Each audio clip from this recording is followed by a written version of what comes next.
my husband called me and said, Mom had an accident while traveling abroad. She won't be able to come back for a while. I was so shocked that I froze. Don't worry. I'll go there right away. It sounded reasonable, but I was utterly confused because I was at my in-laws' house at the time, and my mother-in-law, Mary, was sitting next to me, drinking tea. She heard the conversation and smirked, signaling me to hang up the call. I'll make sure he never comes back to America again. There was a shocking truth behind my husband's strange behavior. I married my husband, Tom, who is 2 years older than me, 3 years ago. I have a gentle personality and enjoy making handmade accessories and small items. However, my husband always looked at my hobby with disdain. What's so fun about making this trash? It's so trivial and pointless. He would say, laughing. But when a friend suggested I post pictures of my work on social media, they quickly became very popular. I decided to open an online shop, and my items sold out so quickly that I couldn't keep up with the demand. To my delight, my mother-in-law became a huge fan of my handmade items. Living far away, she would email me every time she saw my work on social media, saying, "That's cute," or "This is lovely." On the other hand, my husband had no interest in handmade items. Instead, he was very trendy and well-informed, always wanting to look stylish and dressed up. Hey, I'm thinking of buying a new foreign car. Which one do you think is good? Whenever he hears that a friend has bought a new car, he spreads out a sports car magazine and consults me. You always say that, but you never stick with anything, whether it's guitars, surfing, or skateboarding. I pursed my lips, thinking of the mountain of instruments and gear gathering dust in the storage room. Come on, it's not like I'm spending beyond my savings. With that, I had no words to counter, not wanting to take away his enjoyment, so I didn't complain any further. But one day, Tom brought a huge problem to our doorstep. Wanting more money to play with, he borrowed $5,000 from a friend and got caught in an investment scam. His friend was furious and stormed into our house, shouting, "Pay me back right now." Even if you say that, I don't have any money left. Catherine, help me. Caught between Tom's angry friend and my pleading husband, I had no choice. I handed over the money I had painstakingly earned from my online shop to repay his debt. Wow, you made quite a bit of money with those little trinkets, didn't you? This is no time to be impressed. Tom, please learn from this and don't do anything reckless again. With a sigh, my husband made a suggestion.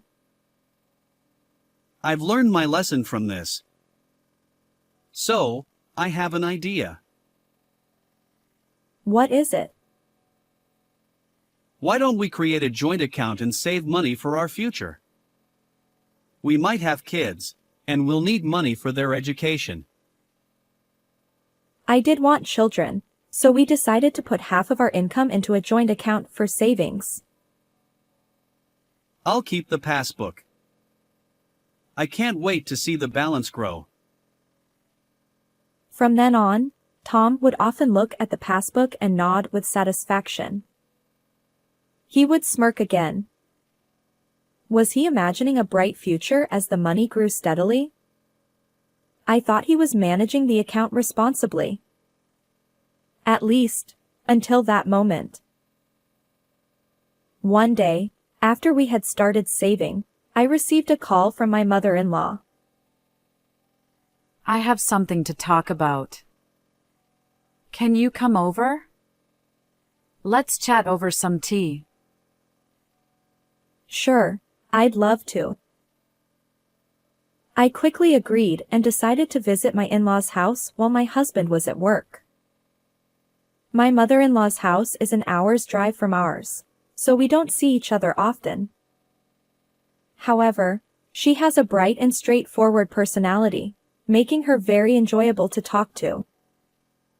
I admired her and wanted to age gracefully like her. That afternoon, she welcomed me warmly into her home. As we were having tea and snacks, she suddenly whispered to me, Tom will probably call soon, but don't let him know I'm here. "What do you mean?" I tilted my head in confusion, but she just smiled silently and changed the subject back to small talk. Then, my phone rang, and my husband's name appeared on the screen. It was really Tom calling. What could he want? I looked at my mother-in-law, who smiled and put her finger to her lips, signaling me to stay quiet. I nodded and answered the call as usual. Catherine? Where are you right now? Just doing some shopping. What's up? Something terrible has happened. Please stay calm and listen. Tom lowered his voice and spoke seriously, taking a deep breath. Mom had an accident while traveling abroad. She won't be able to come back for a while. What? Is that true? Yes, I'm heading overseas right away. I'll manage with the clothes I have there, but I'm really worried about Mom. I blinked in surprise and looked at my mother-in-law sitting next to me. Then why is she here? Seeing my confusion, my mother-in-law smirked. She gestured for me to hang up the phone without saying a word, so I pretended to understand and ended the call. I knew it. I'll make sure he never comes back to America again. Wait, what? What does this mean, Mary? When I tugged on her sleeve, she finally explained the whole situation to me. The day before, my mother-in-law had received a mysterious message from her son. It read, "Are you ready to head overseas tomorrow night? We're going to invest in a local casino and make a fortune. I'll tell my wife that Mom had an accident so I can go abroad without any issues." It seemed he had sent it to the wrong person, and realizing his mistake, he quickly deleted the message. However, my mother-in-law had already read it and sensed something was off. She took a screenshot of the message just in case. Thanks to her, I was able to see his suspicious message. Investing in an overseas casino is dubious at best and often a scam. I told him to stop doing such things, but he hasn't learned his lesson at all. I couldn't help but hold my head in my hands. Moreover, upon closer inspection, the message contained something even more alarming at the end. What is he thinking? This is unforgivable. This is too much. Catherine, I'm really sorry for my foolish son. I'll help you. Let's teach him a lesson together. And so, I teamed up with my mother-in-law to get back at my husband. We hurried back to my house and started searching through Tom's study. We found plenty of evidence of his misdeeds.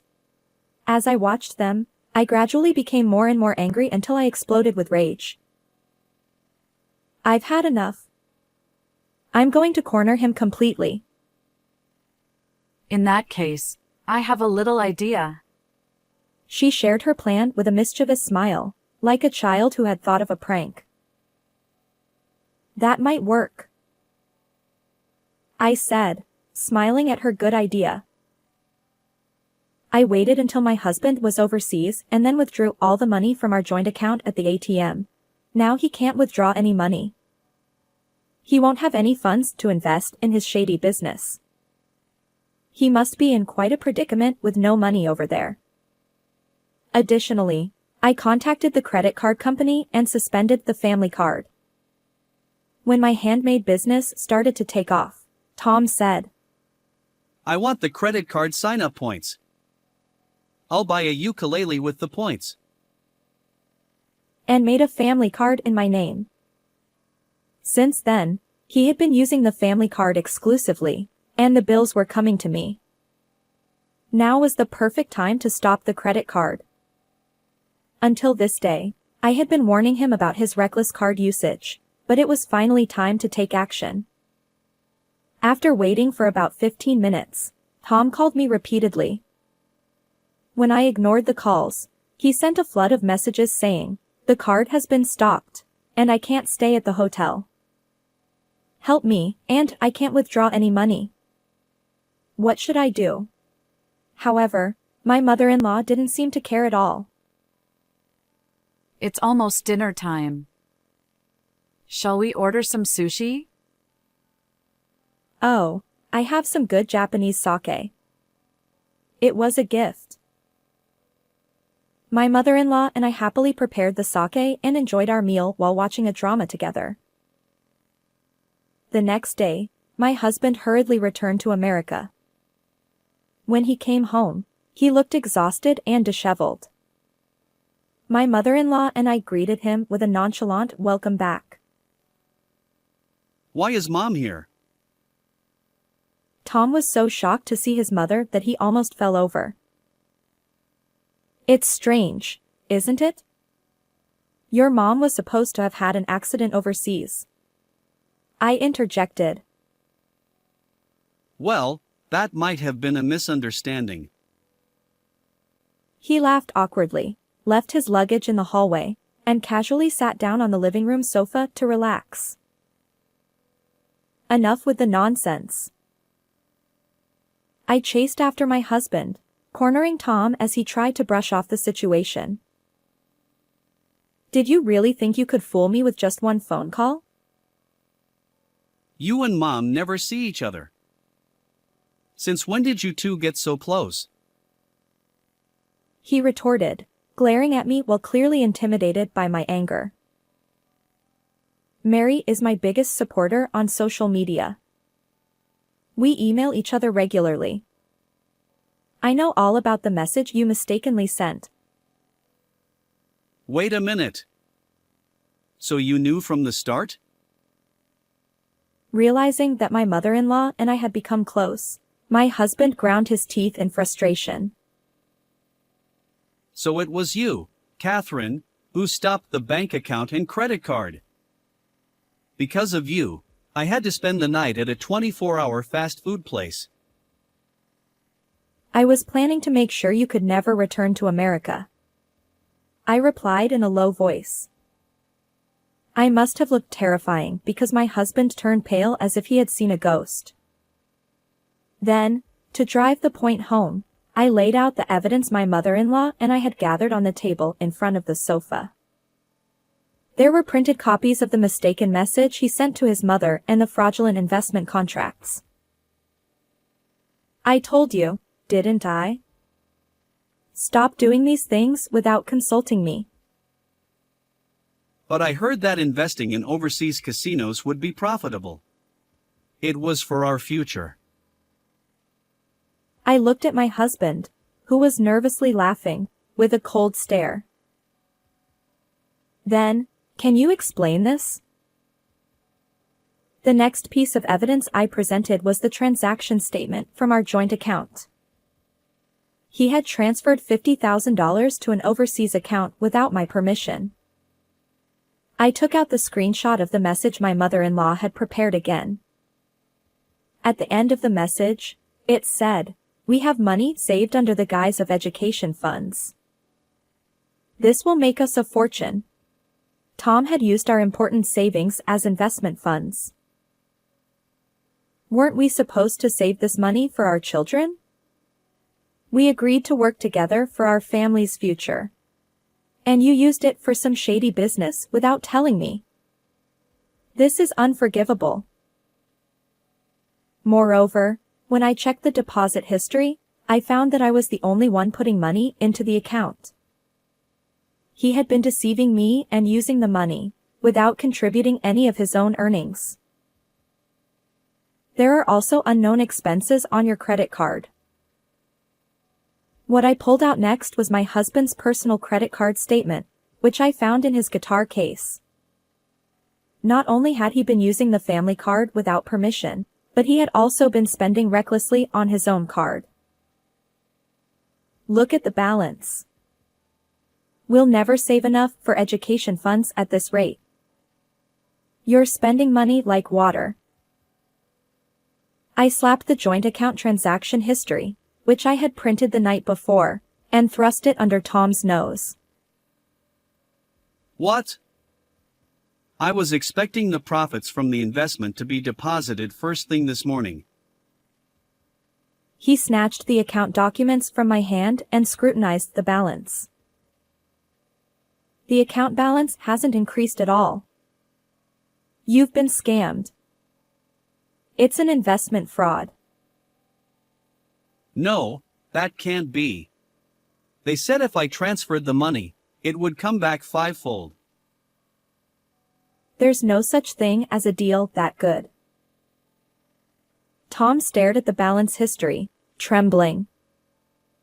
I was completely fed up, and any remaining affection I had for him vanished.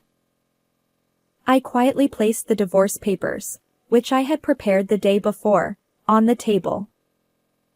I had already signed them. I'm divorcing you. I don't need a husband who ignores my warnings and betrays his wife so easily. Wait, you can't be serious. Realizing he had fallen victim to an investment scam and was about to lose his wife, my husband began to cry. He collapsed from the sofa onto the floor. Please, don't divorce me. I was wrong. I won't do it again. I promise. No, I won't forgive you. I'm completely done with you. And I want the money you took from our joint account back. I looked down at my husband, who was curled up on the floor, with contempt. At that moment, my mother-in-law delivered the final blow. I'm cutting ties with you as well. What? Why? Of course. You used my name and pretended I had an accident overseas. You deceived dear Catherine and behaved in the most despicable way. You're no longer my son. Tom's mouth hung open as he looked back and forth between me and his mother in shock. Now, please sign these divorce papers. Can't we start over? Sweating profusely and pale-faced, my husband pleaded with me. No, we can't. I gave him a bright, final smile. Tom, if you don't sign here, you're not a man. Do you understand? In a daze, my husband, faced with my smile and my mother-in-law's stern words, signed the divorce papers while crying. I'll submit these. I collected the signed documents, quickly packed my belongings, and left the house. Feeling no regrets, I high-fived my mother-in-law. After that, I sued my husband and made him repay the money he had taken from our joint account. However, the only lenders willing to give him money were shady loan sharks, and he couldn't keep up with the repayments, leading to his bankruptcy.